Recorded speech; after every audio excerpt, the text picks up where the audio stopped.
Hello, dear friends. Welcome to another study of the book Courage. Every Thursday morning for the past about 35, 36 weeks, we have been meeting in order to delve deep into the teachings of several spirit authors through the blessed mediumship of Francisco Cândido Xavier. What a blessing to be here with you today. And today, it's a special one for Spiritist groups. Today's message is message 36 by the Spirit Andrea Luis, titled Our Group. Let's see what Andrea Luis has to teach us today. I want you to focus on what can we use from this message in our own Spiritist practice in our Spiritist groups. Shall we? He says, quote, "In truth, our Christian Spiritist group of work is similar to farmland. The souls in suffering who search for us are like a flooded land whose draining tasks belong to us. Aggressive and rude observers are like thorn bushes that should be removed without disturbance. Members who usually enjoy mental idleness are similar to a dry land, and it's up to us to carry out the task of irrigating it with kindness. Persons of good character, but vacillating in terms of faith, are like fragile seeds that need support until time itself may strengthen them. Irritated colleagues who are easily annoyed are similar to bushes of terrible aspect when they are attacked by agricultural plagues.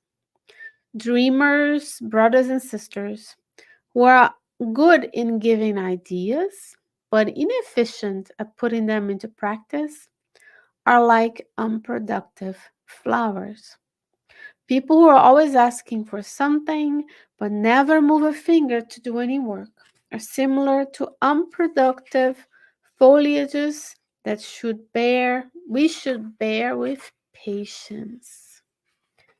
Friends who occupy themselves making use of sarcasm and gossip are like scavenging birds that eat the seeds on a plowed land. However, a friend who is willing to serve is a sower who goes to sow with Jesus. He does help by putting into practice the divine program, thus preparing a pathway of love and wisdom in favor of humankind for a better future. Unquote, Andrea Luis. Wow, few minutes, so much teachings for us. So here we are. I am at a Spiritist group. I hope that you have one as well, close to where you live. Not just the virtual kind, but the actual physical kind, because it makes a difference to be together in presence. If it's too far, we understand. Well, that's the message from Christ. That's up to you. If there's no groups around you, maybe you are the one who is to start a study group. Why not? We all have been beginners to a certain extent, and we want to to ensure that if we have the teachings, if we receive the talent, we don't hide the talent, right? But today he's saying our Christian Spiritist group of work is similar to farmland. So let's think of fields, let's think of places on the earth that we can cultivate for production of, let's say vegetable seeds, legumes, things like that. Then he's giving us example. The first type is souls in suffering who search for us are like the flooded land whose draining tasks belong to us. So those who come to the Spirit Center, including those who lead it, our souls in suffering. We all, to a certain extent, come to Spiritism when things are difficult. The task of the spiritual worker is to help drain the land. There's too much flooding, too much water. There may be too much, you know, focus on physical distractions. We're all flooded with information. So the task of draining the flooded land comes to the spirit workers. Then we have those who are aggressive and rude observers. There's always some who come and observe everything and comment on everything.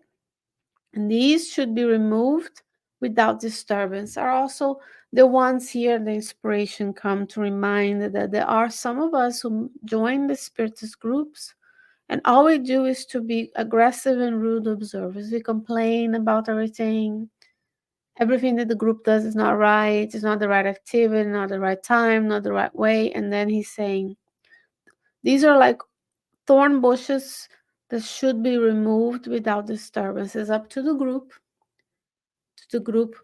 president, director, leader, man, whatever name we want to give, the person in charge with the board. We should always have a board, group of folks who are leading, because nobody gets anywhere by themselves.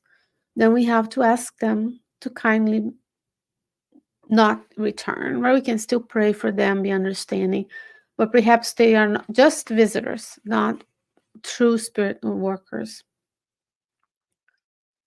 He says members who usually enjoy mental idleness are similar to dry land. It's up to the workers to carry out the task of irrigating with kindness. Members who usually enjoy mental, those are the ones who just want to come and enjoy. They receive the teachings, but there is no active work of studying or improving themselves. That's the dry land. Persons of good character, but vacillating in terms of faith, are like fragile seeds that need support. Those who are the good ones at heart, but are still yet to fully embrace the works of the Christ by doing the work of the good. And maybe we were different types from these examples at different periods of our spiritist mission. It says irritated colleagues who are easily annoyed are similar to bushes of a terrible aspect when they're attacked by agricultural plagues. Those are us who, like, we can't bear anything. Everything bothers us. The way they speak with us, the way we are corrected, the way the water is. So many examples, right? So we need to assume that all of these, if we are rude and aggressive, we're from in mental idleness, if we are vacillating in terms, if we are irritated, perhaps the plague is obsession, spiritual obsession, from incarnate to incarnate, from discarnate to incarnate.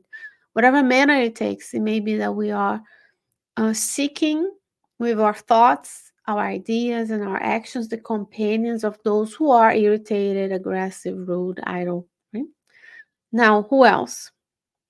Those who are great dreamers, who are good in giving ideas, but inefficient at putting them into practice, are like unproductive flowers. They're beautiful. A lot of spiritist folk come and then they compare what they had with what they see, because so and so somewhere does this, so and so in Brazil did this. And we have to realize each group has a mission, each group has a story, each region is different. Um, as we grow in our spiritist groups, we have different challenges depending on where we are, who Jesus sent to our groups for us to learn together. So it's very important for us to see each other. And when we see something, not rush to the fact that, oh, perhaps if I give them ideas, it will improve. Also thinking that if the mentors are with us, which they are, with those who are leading groups, then the ideas that we give probably already occurred to the members. It's just not feasible to implement. But if you're only the one saying we could do this, this, and the other, but inefficient at putting them into practice, then we're not productive. We're just embellishing. People who are always asking for something but never move a finger to do any work are similar to unproductive foliage we should bear with patience. So there will be some who always take. They come for the passes, they come for the visualizations, but they don't give. And the last are those who have made use of sarcasm and gossip, who are like scavenger birds that eats the seed in a plowed land. Now, he mentioned to us, I like to break these studies down. So he mentions the flooded land, um, the thorn bushes, the dry land, fragile seeds, bushes of a terrible aspect, those who are diseased, right? Six, he mentions those who are unproductive flowers. Seven, unproductive foliages. And eight, scavenging birds eating the seeds have been just sowed into the land. So, eight examples of how we might behave or others might behave. We always want to bring it to ourselves. Ways of being in a spiritist group that could be detrimental to the advancement of that group in a sense of gathering more work, because the advancement of a group is not having a bigger space, more people, is actually what are we doing with that space. Are we doing mediumistic studies, book studies? Are we going to volunteer together? Are we giving off of our time and respect? And in other hand, when we encounter those who come who are new and are in these categories, he's giving Andrea Luiz is giving the antidotes, right? So it says, if the flooded land are the souls in suffering, then we drain it with time, patience. But if we have aggressive and rude observers, then we remove them without disturbance. We don't make a scene, we don't scream, we don't, just kindly remind them of the purpose of the group. Those who are mentally idle are the dry land. And what do we do with the dry land? Andrea Luiz says, irrigating it with kindness. Those who are vacillating in terms of faith but are good character are fragile seeds. And we have a seed in the gardening, right? If you have a fragile seed, you take good care of it, you give it food, water, shelter. Excuse me. You give it sustenance and you support it until it's able to go. Then irritated colleagues are the bushes of that are diseased, attacked by plague. So we give it the medicine it needs, the word of the gospel, fraternal assistance, opportunities for service. Then you have dreamers who are given ideas but are having difficulty putting into practice. Unproductive flowers. It says unproductive foliages, those who are always asking but not giving anything in return, of never moving a finger to do the work, are unproductive foliages. And he says we should bear with patience.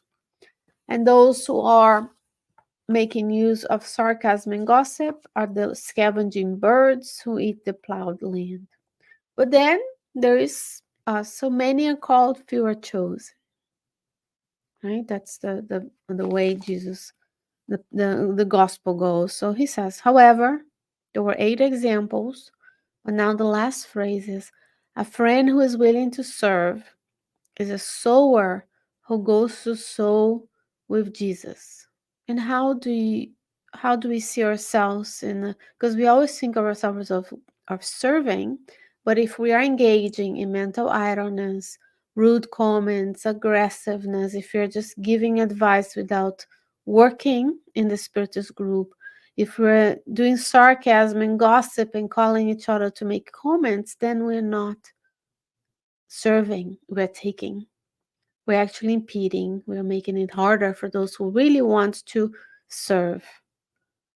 So he or she does help. How do we help? By putting into practice the divine program, thus preparing a pathway of love and wisdom in favor of humankind for a better future. So we are here on the Spirit Center to help, to serve, to serve, to love, to spread consolation, to exist in the world, in a society, fulfill the law of society. What you give, others can't. What they can, you may not be able to. So we complement one another. Bettering the betterment of society comes when each and every soul within that society gets better. Spirit, incarnated spirit, gets better, and we get better by helping one another. We get better by giving of our resources to support the spirit center in its physical location. And it's, yes, friends, there are costs associated with running a spirit center, even if it's not that much. There are benefactors who pay for the bills, but we should do our part. There's also volunteering the time and the commitment, saying, being Mary or Martha, right? As the parable goes, which side are you choosing? We need to choose the right thing, which is give of your time and resources.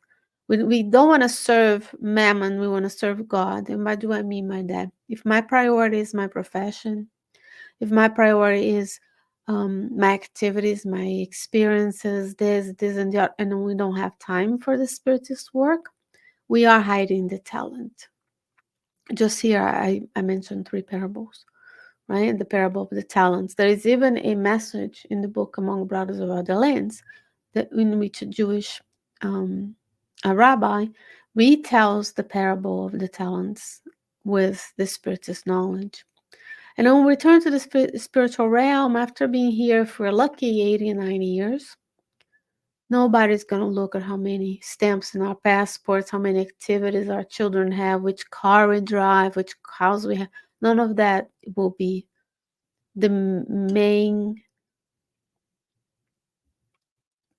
determinant of where we end, because it's about vibrational attunement. If I'm serving mammon, I'm not serving God. So what are our ways we want to be that sower?